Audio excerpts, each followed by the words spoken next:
I rise to express my deep concern about the continued crisis in Somalia and my dismay at the failure of the United States and also the international community to give this situation the attention and resources it deserves. Time and again, I have called for a comprehensive, coordinated U.S. strategy to bring security and stability to Somalia. Yet despite Somalia's continued collapse, the administration has clung to a clumsy set of tactics that has done little to quell the relentless violence or to enhance our own national security. Mr. President, according to the UN Commissioner on Refugees and the UN's Undersecretary General for Humanitarian Affairs, the crisis in Somalia has become the world's worst humanitarian crisis. Yes, let me repeat that. The world's worst humanitarian crisis.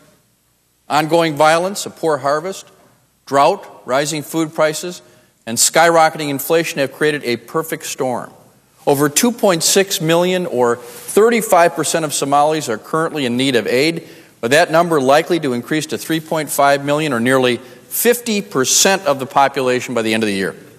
Simultaneously, the fighting has forced an estimated 1 million Somalis from their homes into overcrowded and squalid camps, both within that country and in northern Kenya and Ethiopia.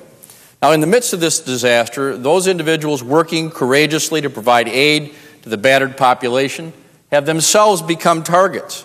I've been deeply troubled by the recent killings of aid workers, including the head of the UN Development Program in Mogadishu, and 3 Somali elders who were shot while they were distributing food in displaced communities. According to the New York Times, at least 20 aid workers have been killed and 17 kidnapped since January. This is unacceptable. The international community, with the U.S. leading the way, must make clear that attacks on humanitarian workers will not be tolerated. Moreover, we must make sure that aid agencies, including the World Food Program, have sufficient resources to respond to the escalating needs on the ground. Humanitarian assistance, however, only stops the bleeding temporarily. Transforming the underlying causes of Somalia's instability requires a political solution, leading to a national government that is both representative and reconciliatory.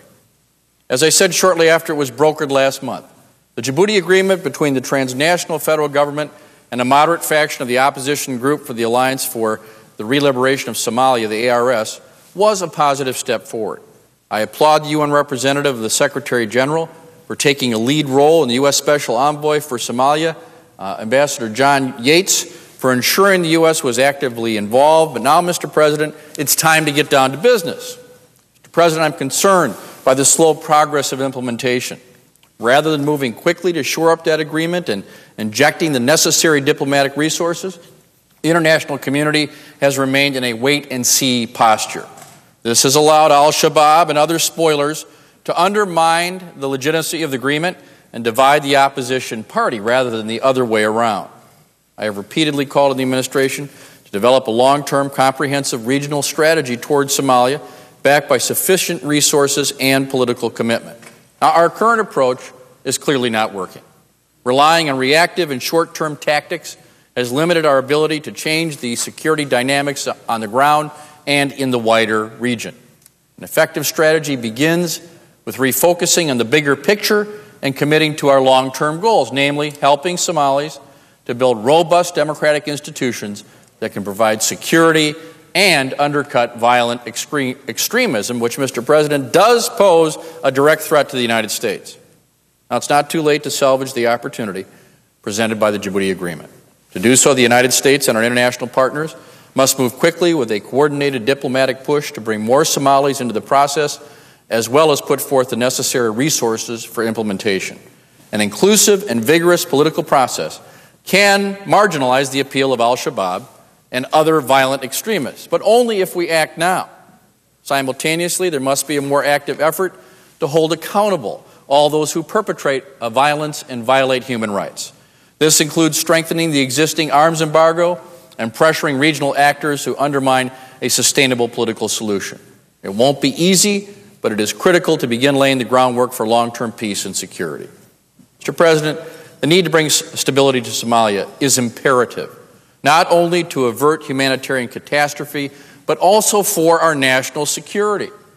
Now, next week, on August 7th, we will commemorate the 10-year anniversary of the terrorist attacks on the U.S. embassies in Nairobi and Dar es Salaam, which left 224 people dead, including 12 U.S. citizens and dozens of other embassy employees. Now, that was a tragic day in American history.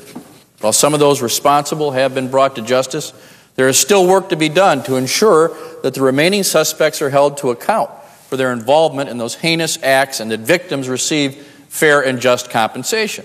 Now, Mr. President, meanwhile, Somalia remains a safe haven for terrorists, as we know from the recent designation of the Al-Shabaab and periodic Defense Department strikes against terrorist targets. But neither these strikes nor other ad hoc or fragmented actions can substitute for a sustained, comprehensive strategy. We must act aggressively against terrorists who pose a threat to our country, but it will take more than just military options alone to solve Somalia's problems. Instead of helping to build a society committed to the development of legitimate democratic institutions, we are effectively allowing Somalia to serve as a recruitment tool for insurgents and extremists as they further isolate various groups from the current political process.